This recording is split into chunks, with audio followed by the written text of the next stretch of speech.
Isang araw, naglalakad si Badong sa ilalim ng mainit na araw. Sa layo ng nilakad niya, nakaramdam siya ng matinding uhaw.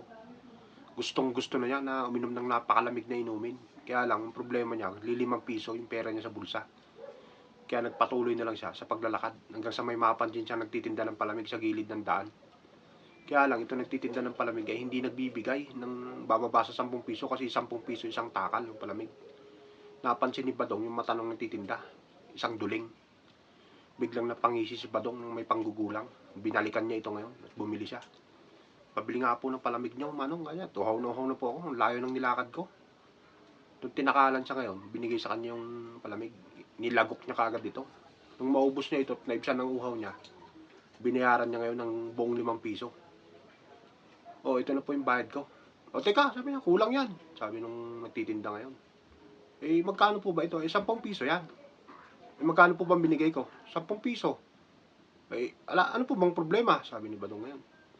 Eh, paano naman yung bayad ng kakambal mo?